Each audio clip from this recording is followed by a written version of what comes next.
Hey everyone, I'm Rachel. And I'm David. We just got back from 2 days at Tokyo DisneySea, and we had heard so many good things about how amazing this park is and how it might be the best Disney park in the world. But we want to share with you our experience and if we think it lived up to the hype. Let's Let's go! go.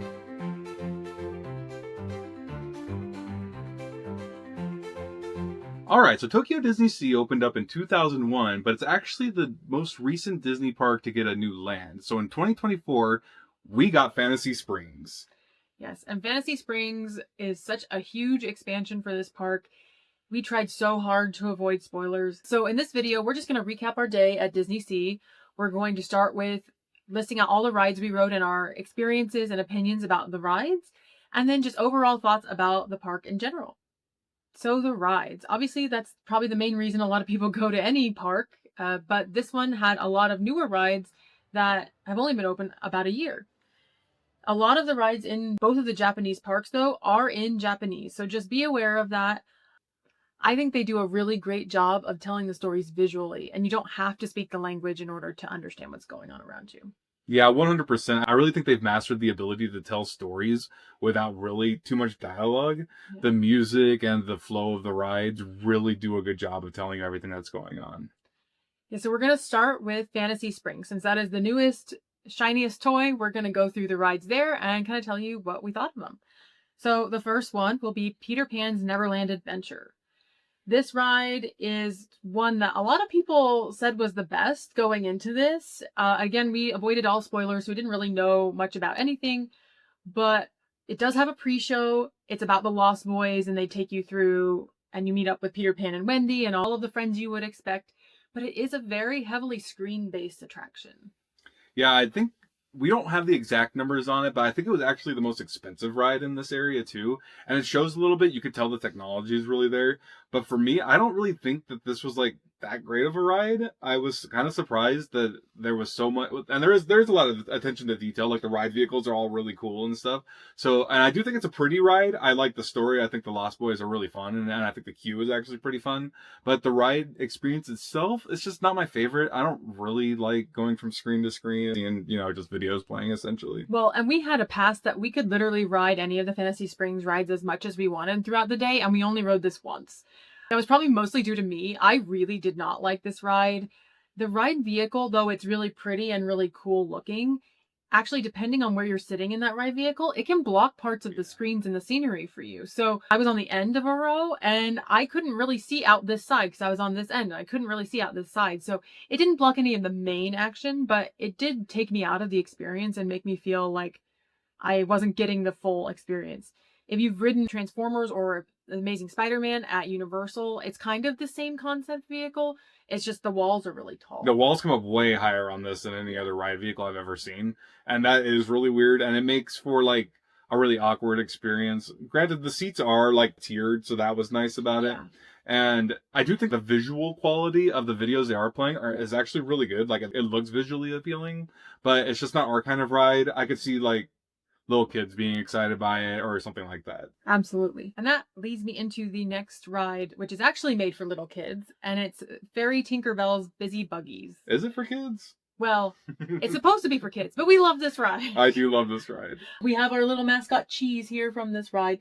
It is a big giant mouse animatronic that's in the ride, and they love cheese and that little. And they got a whole little story about it. I think it's really, really, really, really But cute. this ride is only for standby, so they still don't have any kind of fast pass system, so just be aware of that. But it's totally worth it, in my opinion. It's not anything revolutionary as far as a ride. Like, you're just getting in a vehicle, and then it kind of twirls you around a little bit and takes you through a track that shows you all of Tinkerbell's friends and some of the different little environments that she visits. But it's really cute.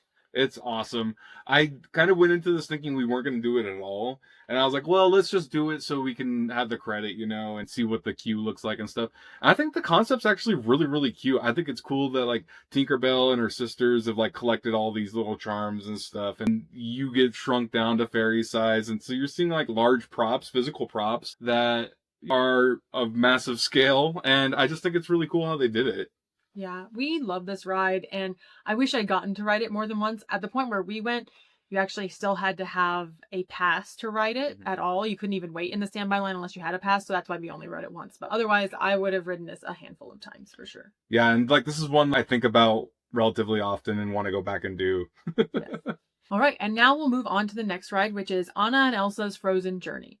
So this takes place in Arendelle. If you've seen the Frozen movies, it's basically the story of the first Frozen movie through the entire ride, and the theming in the entire area is insane. Like you feel like you're in the town square that everything happens in, and you walk kind of into the castle like it's the open castle day.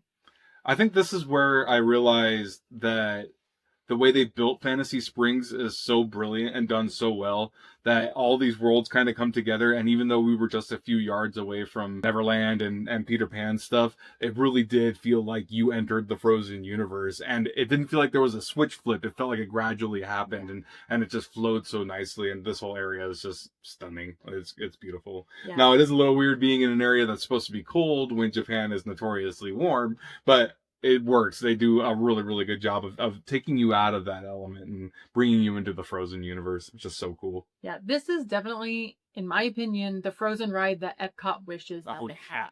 Because if you've been on that Epcot Frozen ride, I actually enjoy it, but this ride is just miles and miles above that one. The faces in Epcot are so bad, but this is not that. There are animatronics everywhere. I don't know how many animatronics are on this ride, but it's crazy. And the movements they make are stunning. Yeah. The whole animatronics are stunning. The costumes they put on them are gorgeous. It's everything from the movie. Like, it matches exactly. It's beautiful. And I really think this is like, you're living the Frozen story. You're not just watching it happen. It really unfolds in front of your eyes. And there are scenes that are changing that happen while you're visually looking at it. And this is what I really want boat rides to kind of be. I don't mind that it's telling the story from the movies because it's done in such a beautiful way. It's not a thrill ride by any means, but it does have some small dips, and it has just enough to keep it interesting. And the way they match up the music with the ride motion, like there's one point where you go down a hill into Love is an Open Door, and you go through a door as you're going down a hill into Love is an Open Door. It's beautiful. And you go backwards and you go forwards, but it's never like too fast or anything. So you shouldn't be scared if you don't like thrill rides. But the one thing that did kind of let me down just a little bit about this ride is the Let It Go sequence. So at Epcot, when you have the Let It Go sequence, at the point where Elsa says the first Let It Go into the chorus, she actually pushes you back. Yeah, she's like essentially throwing you away from her. I love how that matched. It's so such good. Good motion. Yeah. This, you are still in motion. Obviously, you're on a boat ride, but there's not that climactic moment for me that is kind of the same thing. They just kind of missed the mark on that sequence. But maybe that's because Let It Go isn't as big of a song in Japan. I'm not sure. But yeah, that was kind of the only knock I could really give on this ride. No, that's a really good point, actually. It does feel underwhelming when it happens. You made a good point about the pacing of the ride. I think what they did and the way they did it is so important because they're really telling you the story. And yes, it's in Japanese, but you can follow everything that's happening. And I think the flow and the pace of the ride is what makes that possible. Not just the effects they're using or the way they're telling the story. I think that the pacing of the ride is like the first thing they kind of thought about when building this ride out and how are they going to tell the story. And I just think they killed it in that sense. Yeah, and I guess I don't just have one knock on this because there is another one, but it's not really so much the ride's fault. It does go down a lot. Oh, yeah. We actually lined up for this 4 times in one day, and we only got to ride it twice because it broke down twice. And not just that, we kept seeing it go down in the app. Yeah, it wasn't just that when we weren't there. It was like, it was happening consistently. Yeah, so just be aware of that. I mean, honestly, this ride has so many animatronics that doesn't really surprise me. If any of them don't go completely right, I'm sure they have to pause it and readjust something and then let you go again.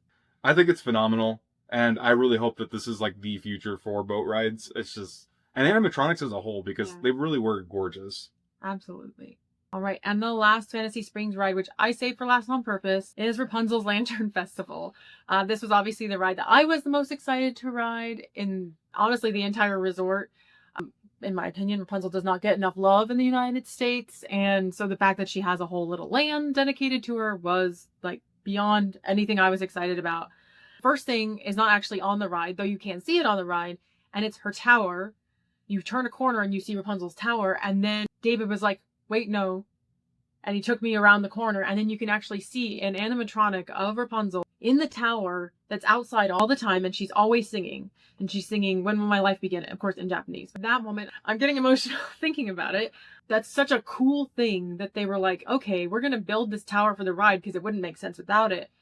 But we're not just going to make it so the people on the ride can see it. We're going to make it so everybody in the park can come and visit, and you can come and see and listen to her sing at any point. I think that first moment of seeing you see the tower was like so special and so nice. We went back several times because it's just so beautiful, and it creates like really good picture opportunities. There's lots of families taking photos in front of it. I just think that's so brilliant, and it is technically part of the ride. So I think that's really, really cool that they made something that's accessible to everybody without having to wait in the line, and seeing it at nighttime. And we saw it with like the moon perfectly lined up behind it. Like, it's tough to beat that, and I really, really love the exterior of this ride because of that. Yeah, and one thing about the tower too is everybody can see the tower, so you think, okay, I kind of know what's gonna happen.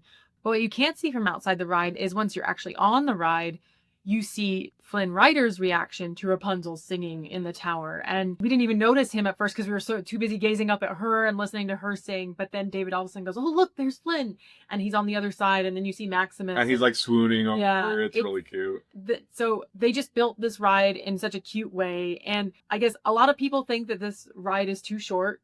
I mean, I would agree just because I love Rapunzel. They can make it as long as they want. I'll stay on it all day. It is a little bit of a shorter ride, and it doesn't really have a sense of peril. Yeah. So Mother Gothel's not... doesn't exist. She doesn't exist. There's no adversity that exists on this ride. Yeah. Flynn sees Rapunzel. Flynn gets Rapunzel. They go to the Snuggly Duckling. They get on a boat.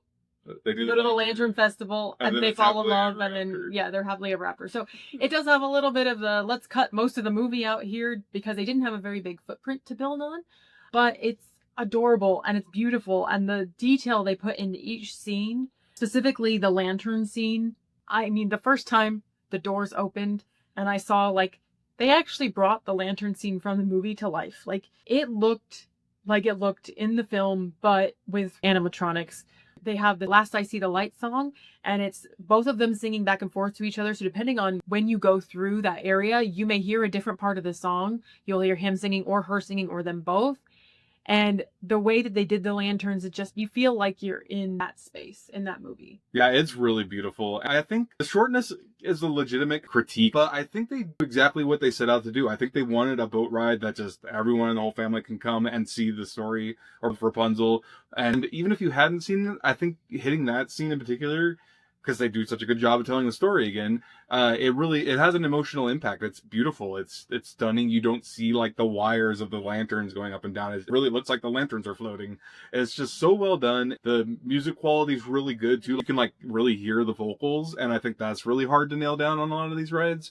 And I think the boat vehicle is really cute because it's just designed so well, and having a bunch of little hidden pascals throughout all the scenes. It's just so fun, and it is short, but I don't really think about that when I'm on it. I'm just kind of absorbing what the scenes and what's happening and stuff. So I think it's a brilliant ride. I think it's exactly what that space needed. It's kind of underrated in my opinion. So, well, yeah. And if you are on a date, it is like the most romantic Disney ride I think I've ever been on. Yeah, honestly, that's a good point, actually. All right. So that's it for Fantasy Springs. Now we're going to go on to the Lost River Delta, which has two big rides that we rode that are different from the US. The first one is Raging Spirits. So Raging Spirits is a roller coaster. It actually does have one loop that goes upside down, and it looks really, really cool from the outside. It does. It's a beautiful ride. So that's really, honestly, its biggest plus. Other than the restraints are actually pretty nice. They do come over your shoulders, but they give you more room. It's not like they're this close to your ears. They give you a little bit more room. So I was actually pretty comfortable. I thought it was a pretty cool ride. I didn't think it was bad. The loop is pretty tight, so you actually hit those G-forces pretty hard. And this ride gets crazy lines. Like, it has like a huge following. People love this ride. Yeah, it was up to over 200 minutes while we were there. And that was no joke. Like, it was pouring out into Fantasy Springs at one point. It gets massive. I think like the outside of it, like you mentioned, is just so cool. And the queue's kind of lackluster, but the queue actually loops around the ride itself. So you actually do get to see people doing their thing on the ride. And I like rides that do that. So that's pretty cool. Yeah, like it's a very short ride. So if you have to wait over 200 minutes, I honestly would not. Just try to get a fast pass for it. Yeah. But I do think it's worth doing at least once. Sure. Yeah. Especially if you're a coaster head and you need the credit. It's a good time. Right. And so the other ride in this land that we're going to talk about is Indiana Jones Adventure Temple of the Crystal Skull. Oh. And before we went, we actually heard some people say that this is similar enough to Disneyland that you don't really need to ride it, but I highly disagree with that. I actually think this is the superior Indiana Jones ride. Oh, okay. I think that's a little blasphemous, but I actually agree. I went into this thinking, okay, we might want to just straight up skip this ride. We ended up doing it because what we wanted to go to first was closed. And so we Yeah. pivoted and went to Indiana Jones. No, I knew that the wait times got crazy. So I figured, you know what, let's try it. Let's hear it, and at least in Japanese, because that's enough. different enough. So, but then we go through and the queue is like way cooler. It's awesome. Yeah. Well, and in Disneyland, you have to walk almost like half a mile to get to the ride through the queue. This, they make you go up, but you're also going through an actual temple. Yeah, it feels like you're literally in a temple. Even the outside of it's really cool. Yeah. And I really like the room with the light hitting the like crystal or whatever it was and casting something on the wall. And it was like a random event that happens if you happen to be in that part of the queue at a certain time. I just think that's really cool. And so while I do actually really love the California version queue, I think this one was actually a little bit cooler. Or maybe it was because it was new to me. Yeah, and it's definitely a lot smoother than the California version as well. Like I don't know if they just improved slightly on the ride vehicles because they are the same ride vehicles, but it's a little bit smoother. So if you don't like how jerky California is, this one you should probably give it a try. And really, it's the same layout. Like physically, the track goes in all the same places, but there's a lot of different elements because the one in California is the Temple of the Forbidden Eye, whereas this one is the Temple of the Crystal Skull. So there are different movie theming elements in it. And neither of us like the Crystal Skull movie, but the theming on the ride itself is really cool. And they do a really good job of incorporating the crystal skull in this. I feel like there's multiple scenes where you see it and it looks really cool. And just overall, the effects, I feel like were like up to date and really well kept. I just felt like everything was working and so good. I just really liked that. It felt familiar, but it was different enough to get really excited about it, in my opinion. Yeah, don't skip it. If you're going and you like Indiana Jones, Yeah. you should try it. Yeah. All right, and then next ride we're going to talk about is in the Arabian coast, and it is Sinbad's Storybook Voyage. I didn't even know this ride existed until we were watching wait times before our trip, and David's like, just don't look at anything having to do with this ride. And I guess you knew a little bit about it. I knew a lot about this ride. So what did you know about it? I knew that there was an adorable cat throughout the whole ride. I knew about the massive animatronics on this ride, but I hadn't actually like physically seen them. I had just read about it. So I knew that there was a cat mascot. I had seen the mascot. I didn't see like ride footage of him or anything. I just knew he was placed throughout the ride, and I knew that he was cute enough that Rachel was going to fall in love with him. So, Well, and I did, because we have one here with us right now. His name is Shandu, and he goes along with Sinbad on all of his voyages, and you see him, beating up bad guys, and you see him in a pile of bananas, and he makes cute noises, and he's just everything you would want out of a cute little cat on a ride. He's an incredible mascot, in my opinion, and vastly underrated. I think this ride is awesome. Yeah, so this ride is another boat ride. It's very slow. Think of it's a small world, not in the animatronic qualities, but just in how slow moving it is and how you're in a boat with a bunch of other people. And there is a song that plays the entire time. It's called Compass of Your Heart. The only words in English in it are Follow the Compass of Your Heart.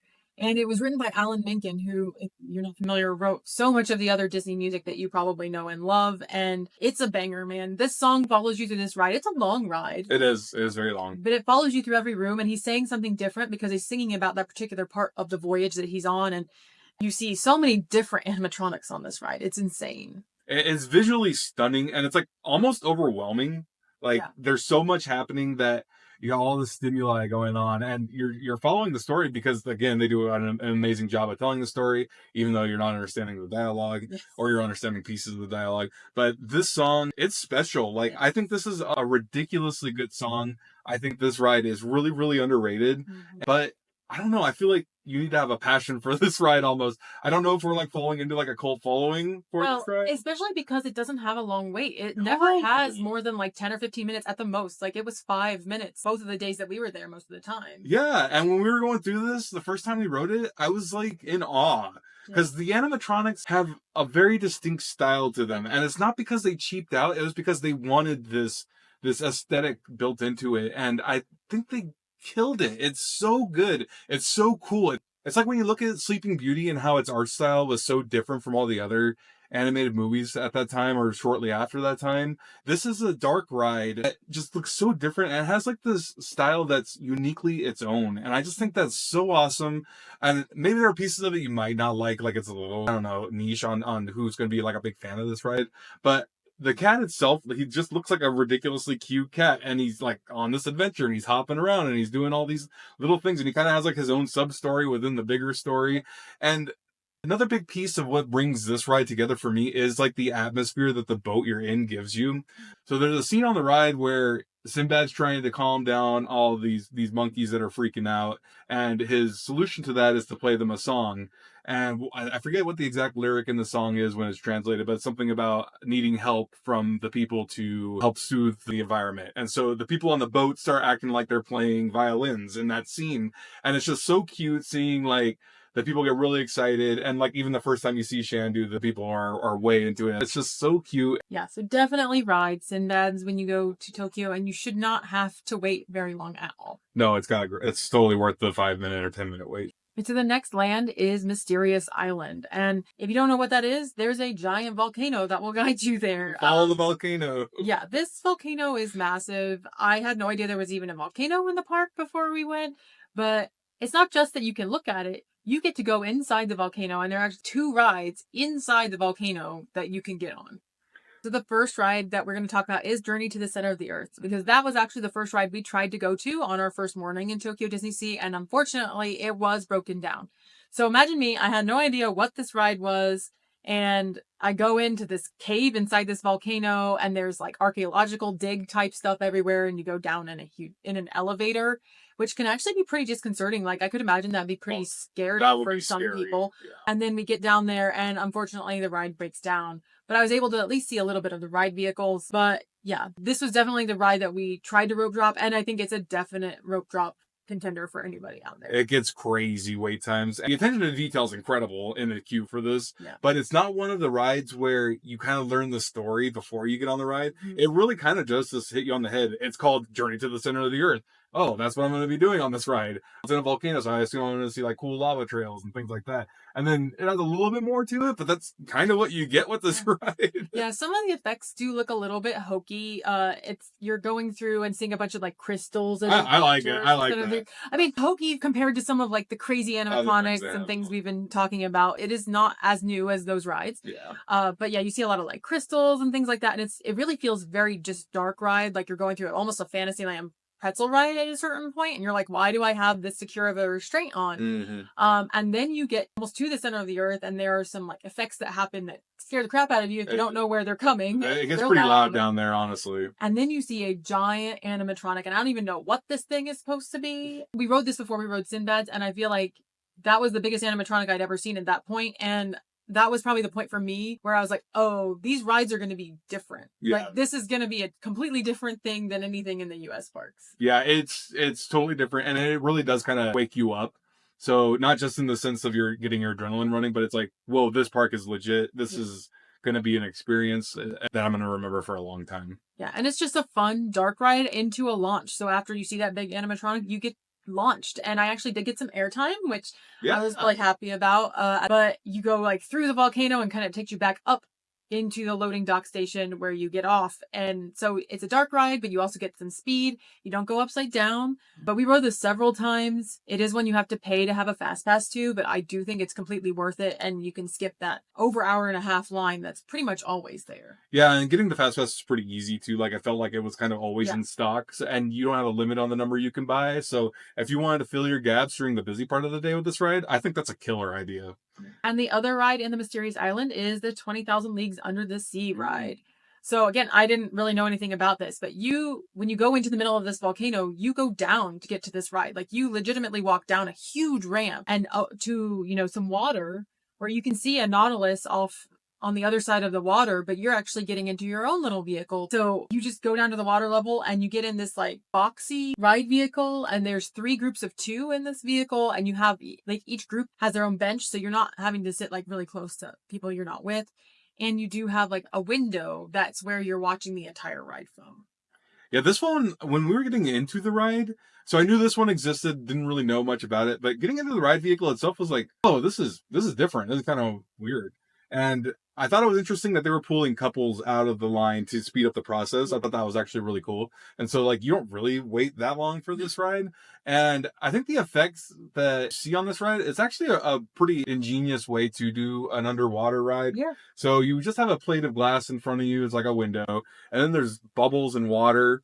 And then there's another plate of glass. So all the effects are happening between those two plates of glass. And then it's taking you through physical scenes that look like you're underwater. I just think that was actually pretty cool. It is. And it's going to keep all of the animatronics and just set pieces from aging because they're not going to actually have to be immersed in water and make rust or whatever. Yeah.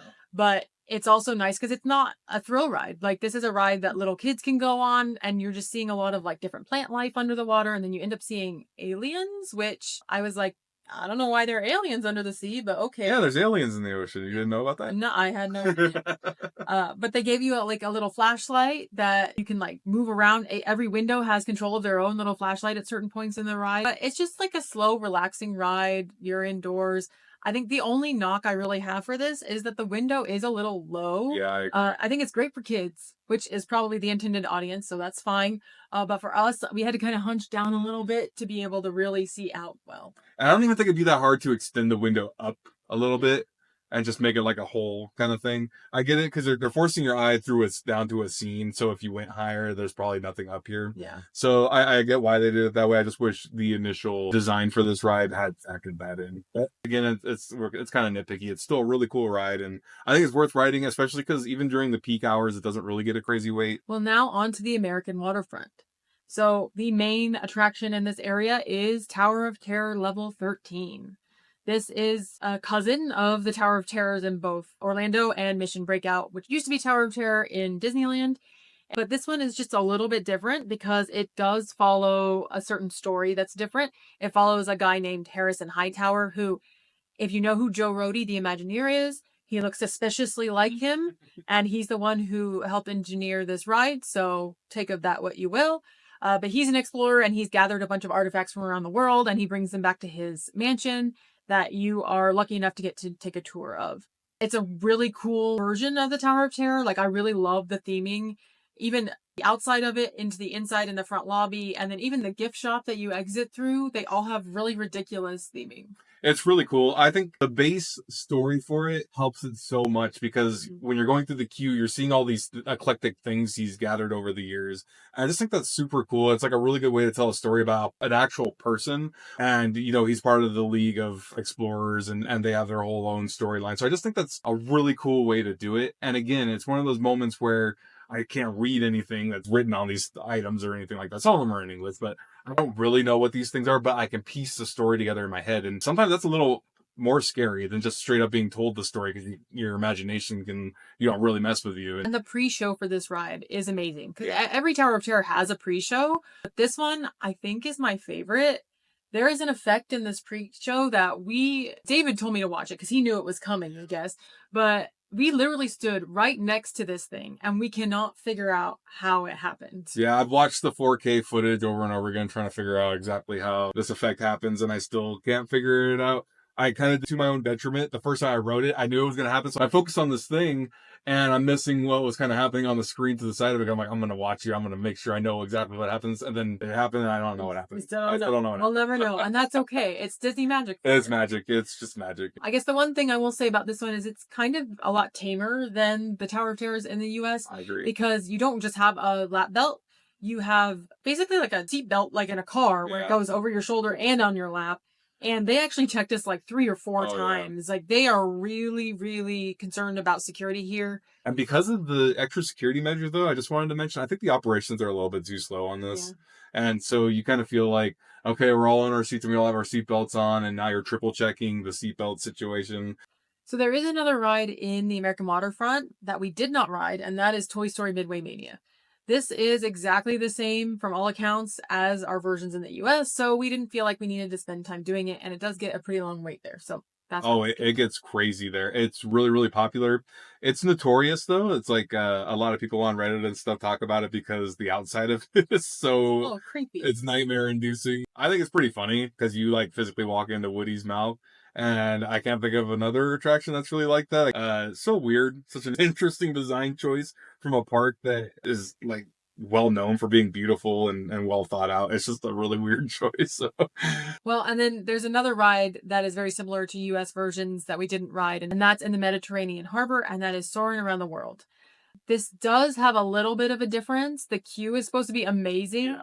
And you end at Tokyo Disney instead of obviously at any of the other parks, because that just makes sense. But this line also gets crazy. It gets over 200 minutes and stays there every day. And the fast passes for this one sell out really early in the morning. Yeah, they were gone. So we just felt like, since we have mostly the same version of this, that we should prioritize a lot of the special things or juicy exclusives for the Tokyo Disney Resort instead of prioritizing getting a fast pass for this. I think that's fair too, because if you do get the fast pass, you still miss a lot of the queue from what I heard. So if you're going into it wanting to see the gorgeous queue, unfortunately, don't go through the fast pass line. This might be one you want to consider rope dropping. Yeah. So that is all the rides that we rode at Tokyo DisneySea. There are a lot of rides we didn't get to ride. They're mostly smaller ones for kids, or water rides, which we didn't really want to ride at that point because it's actually kind of cold when we were there.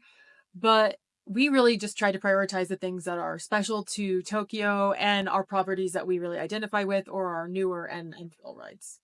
Yeah, and I want to mention just one thing real quick. I think, yes, the rides are important to a theme park, but when you talk about theming, just walking around this park is so fun. It's so beautiful. It's so visually interesting and stimulating that I think that's a ride in and of itself. Each of these lands, we talked about the rides within them, but the lands themselves are spectacular. And I really can't emphasize enough, you could go and just walk around this park all day and not ride anything and have an incredible day. So take that for what you will. I just think it's so beautiful. Well, yeah, that leads into talking about the park overall. So there's a lot of different moving pieces in these parks. The rides are obviously a key part of that, but you have so much else that's going on. And it is a massive park, footprint-wise, and just the amount of things you can do and see. The set pieces in each land are actually practical, meaning you see a pirate ship, you can go up on that pirate ship and you may be able to shoot a cannon. You see a lighthouse, you may be able to go up and walk through and around that lighthouse. Like, they put so much attention to detail into this park, and the love and care of the Imagineers really shows here. Yeah, and I think that's like a beautiful art form in and of itself. Like, when you see the pictures of these things and you see the video that we're showing you, it really doesn't do it justice. When you're physically there and there's so much like kinetic motion, there's so many things happening. There's cast members that are smiling and waving, and you have the music, and everything's just it's just right. You get that warmth in your heart when you're walking around this place, and it's just awe-inspiring. It's like when you see the volcano, and yeah, you can walk up into the volcano, but you don't really process that it feels like you're walking into a volcano. Like it's so big, it's so grand, it's like nothing else. It's so crazy. Yeah, its size cannot be understated, and just the sight lines, the details that they thought of when they were thinking of how to lay out the entire park. But one critique that I've heard from a lot of people is that it doesn't really feel as much like a Disney park. Fair. And I do think that's a fair critique. I think, to me, it doesn't matter because you are still getting those elements sprinkled in. Like, you'll be walking down a place that doesn't really look like it would be a Disney park, and you'll just see a Disney character. So that kind of puts that in your head, or you'll see something in the window of a gift shop, of a display. So Mickey and Friends are missing from a lot of these parks, but they instead have Duffy and Friends, which, if you don't know, Duffy is Mickey's teddy bear that Minnie actually made for him to take with him on a long sea voyage. So Duffy does still have ties to Mickey, but he is slightly different, and him and his friends are so cute. They are adorable. It's just not, what you would expect to see Mickey all over the place. Goofy, Pluto, Donald, all those characters. You don't see them quite as often. Yeah, I think that's one of the things I wanted to mention was Fantasy Springs is so important because I think it does bring Disney back into this park. Yeah. And when you're in that area, granted it is just one area in a massive park, it does feel like Disney to me. I love it in there. I could use some more characters walking around in that area in particular. I love Duffy and Friends. I think a lot of his friends are adorable, and just seeing them brings a huge smile to thinking about them, it brings a huge smile to my face right now. I really do love them, and I want to see more of them. I do think Fantasy Springs is really important because it's starting to bring Disney back into a very steampunkish, grittier theme park, and I like that. I think it's really, really cool. One other thing to keep in mind is there's not a lot of other intellectual property in here besides in Fantasy Springs. So a lot of the rides are original concepts, and I think that's pretty refreshing. I don't need 15,000 Harry Potter rides in the world. I enjoy that they let the Imagineers kind of come up with their own concepts for a lot of these rides, and they executed them well. Yeah, I'm not even sure how they like came up with the idea for this park because it feels so unique and different from any other theme park we've ever been to. Yeah, but also we want to talk a little bit about the food because obviously we were there for 2 days, and so we got to try a bunch of different things. If you are familiar with us, you know that I'm a little bit of a pickier eater, and so I actually did a lot of research before we went to make sure that I at least knew where some things I knew I was going to want to eat were in the parks. And I will say that, I was able to find something I would want to eat pretty consistently, but nothing really blew my socks off. I think we both were a little bit disappointed with the food in these parks. I think that was honestly one of the biggest surprises for me. Yeah. Was just like the way people talked about the food made it seem so incredible. Whereas to me, the drinks really stood out. Yes, the drinks were great. But the food itself was fairly underwhelming, in my opinion. I'm way more of an adventurous eater than you are. So just trying a couple things, I was like, okay, yeah, this is pretty good. It's not bad, don't get me wrong, but it's not like... Well, the flavor combinations were a little bit different than probably what we're used to. We did enjoy the sweets more than we enjoyed a lot of the savory options. Yeah. They weren't overly sweet. I think that's why we like them, was it's not super sweet like they weren't it is here. super sweet. My favorite thing, I won't speak for you, was the duckling muffin and the Snugly Duckling. And it's not a muffin, it's a cupcake, let's be honest. But it was delicious, and it was everything you would want a cupcake to be. It was probably the best cupcake I might have ever had. It was probably the best thing we ate on that entire trip. And that includes the rest of Japan. But really, we both enjoyed the drinks a lot more than we enjoyed most of the food. And I will say though, the French fries slapped. Oh yeah, they did. Those were really good. They were always hot and they were always salty. That's what was really surprising to me, was that the fries were so salty when nothing else really was. Yeah. Things were seasoned well for what they were supposed to be, but nothing was salty. So I was really surprised by that. And yeah, they were awesome. But one thing I will say as a pro for the food is that everything was priced really reasonably, and you got good portion sizes. I feel like we got twice as much value as you would get in a U.S. Disney. Easily. Yeah, we paid $4 or something for a thing of fries that tall, and we could both eat them. A crazy good deal. And the last topic that I have is cast members. So we talked about this in our Tokyo Disney Tips and Tricks video, but I just want to reiterate, it didn't matter. It doesn't matter what park you're going to, whether it's Tokyo Disneyland or Tokyo DisneySea, but specifically at Tokyo DisneySea, the cast members were phenomenal, especially in the Fantasy Springs area. I don't know if that's where they put all their star cast members because it was the newest land, or if that's just they were as excited to be there as we were. But I mean, just walking in, you have cast members waving and greeting you and just huge smiles on their faces, happy to see you, and they're jumping in people's photographs, and they're, bending down to talk to kids and giving them stickers. And it was just such a joyful place to be. Again, it's hard to describe. It's an energy. It's an atmosphere. It's so different. And I'm getting a little emotional just talking about it or thinking about it because it's special. It's ridiculously special. Just seeing them be excited to see new people, and they're making hearts with their hands, and I don't know. It's hard to describe it. Again, it's just amazing. It really brings together a different experience at a theme park. It doesn't feel like a theme park anymore. These are very loving, caring people, and they want you to genuinely have the best time at their park and to come back. So that was our recap of our time at Tokyo DisneySea. Obviously, we just said we really want to go back. But we also want to know, have you been? Do you have any experiences you want to share with us? Or do you have any questions that we might not have answered? Let us know in the comments. And if you enjoyed this video and want to see more travel content from us, please like the video and subscribe to our channel. But for now, I'm Rachel. And I'm David. And we hope this video helped you find the right direction for your next adventure. Bye. Bye.